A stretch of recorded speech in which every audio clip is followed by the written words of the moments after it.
When you hear the name Epicurus, what comes to mind? For many people, Epicurean means indulgence, fine wine, rich food, endless luxury. To live Epicurean is thought to mean to chase pleasure at any cost. But this is one of the greatest misunderstandings in history. Epicurus did not teach excess. He taught simplicity. He taught that real happiness is not in endless desire, but in needing less.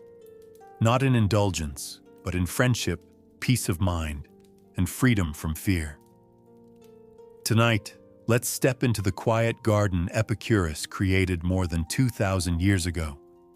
And as we walk through his story, perhaps we can find in it something that helps us today to live lighter, calmer, and happier lives. Epicurus was born in 341 BCE on the island of Samos, a time when Greece was restless.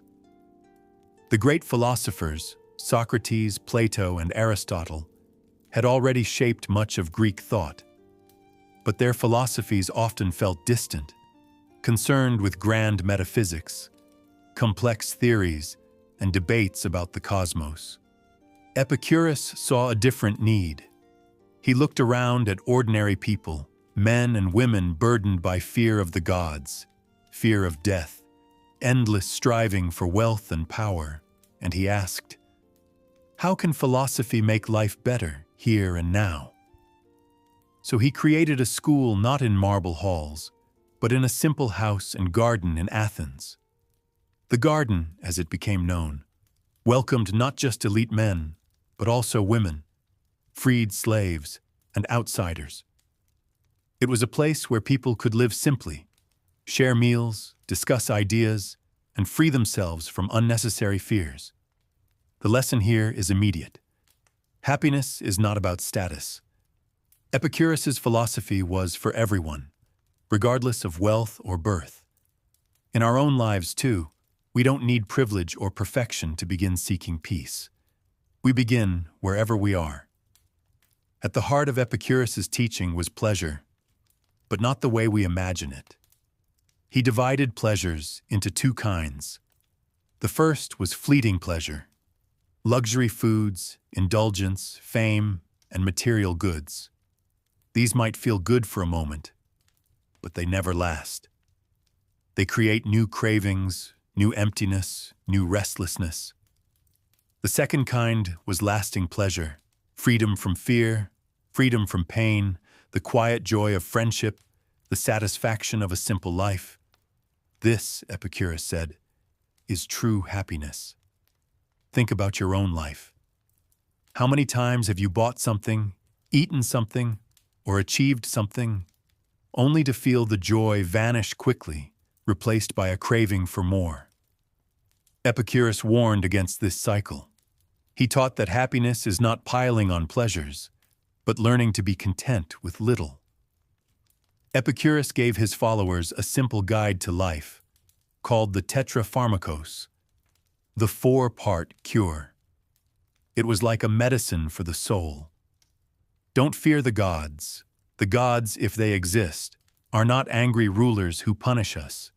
They are distant, peaceful beings. We don't need to live in terror of divine wrath. Don't fear death. Death is nothing to us. When we are alive, death has not come. When death comes, we are no longer here. Why fear what we will never feel?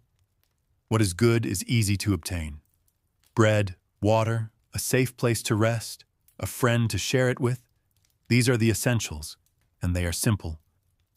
What is terrible is easy to endure. Pain is either brief or, if it lasts, manageable. With perspective and support, suffering can be borne. Think about how this applies today.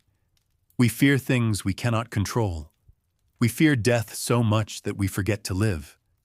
We chase luxuries when water, bread, and a kind word might be enough. Epicurus's cure is not ancient. It's timeless. Epicurus divided desires into three kinds: natural and necessary. Food, water, friendship, rest. Natural but unnecessary. Rich food, fine clothing, entertainment. Vain and empty, wealth, fame, power, luxury. The wise person, he said, focuses only on the first kind, enjoys the second in moderation, and rejects the third entirely. Think about your own desires. How many of them are really necessary? How many only make you restless, always chasing, never satisfied? Epicurus himself often said he could be content with nothing more than bread, water, and a little cheese. Imagine that. The world told him happiness was in palaces and feasts, but he found joy in the simplest meal. This is our lesson too. Reduce empty desires and nurture the simple ones. Epicurus believed friendship was the greatest source of happiness. In the garden, people lived not as rivals, but as companions. They shared meals, conversations, and laughter. Men, women, even freed slaves, all were welcome.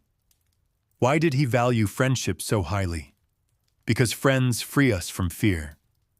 With friends, we are not alone. With friends, we can endure hardship. With friends, joy is doubled.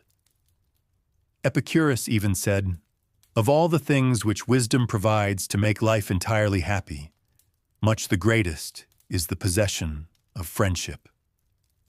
In your own life, think about the moments that brought you the most joy. Were they expensive, or were they simple times with people you love? Epicurus would remind us, happiness is shared, not hoarded. Perhaps Epicurus's most radical teaching was about death. He said, "Death is nothing to us." Most people live in fear of death, fearing pain, fearing nothingness, fearing the unknown. But Epicurus reminded us, when we exist, death is not here. When death comes, we no longer exist. There is no suffering, no awareness, nothing to fear. This freed his followers to live without anxiety. If you don't fear death, you don't waste life. You live more fully, more gratefully, more peacefully.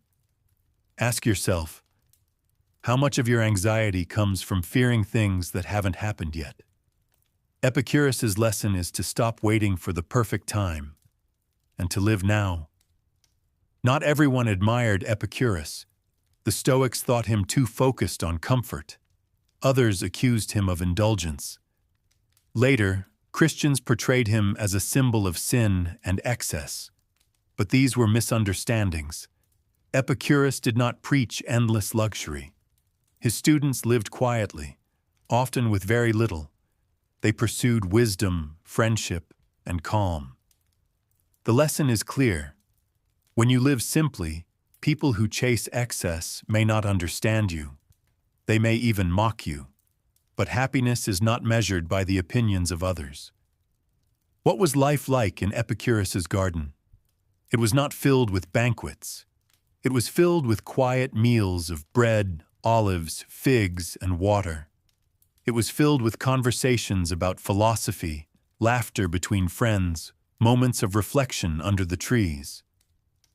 Epicurus once said, "Send me a little pot of cheese, so that when I like, I may fare sumptuously."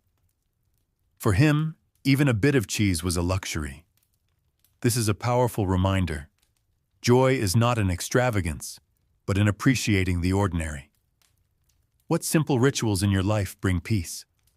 A cup of tea, a quiet walk, writing in a notebook. These are your garden moments. Epicurus's school lasted for centuries. His ideas spread through the Roman poet Lucretius, who wrote On the Nature of Things. Later, during the Renaissance, thinkers revived his ideas of freedom from fear, simple living, and the pursuit of peace. Today, we see echoes of Epicurean thought in minimalism, in mindfulness, in movements that teach us to consume less and live more. The world often tries to sell us happiness through products, wealth, and status. Epicurus whispers across the centuries, happiness is already here, in what is simple and natural. So what can Epicurus teach us, here and now? Cut unnecessary desires. Ask yourself often, do I really need this? Or do I only want it because others say I should? Spend time with true friends. Prioritize people who bring calm, laughter, and honesty. Free yourself from fear. Remember that death is nothing to us, and stop letting fear of the future steal joy from today. Practice gratitude for small joys, a meal, a laugh, a moment of rest. Try this. Tonight, before bed, reflect on 3 small joys you experienced today. Not grand achievements, but small, simple moments. This practice alone can begin to shift your mind toward Epicurean peace. Epicurus lived over 2,000 years ago. He had no wealth, no empire, no armies, and yet he left behind one of the most powerful legacies of happiness. He taught us that the art of living well is not having more, but needing less. That freedom is not in excess, but in simplicity. That joy is not in indulgence, but in gratitude. So tonight, take joy in something simple. A breath, a smile, a quiet moment. That is enough. This has been History for Nap Time. Thank you for listening.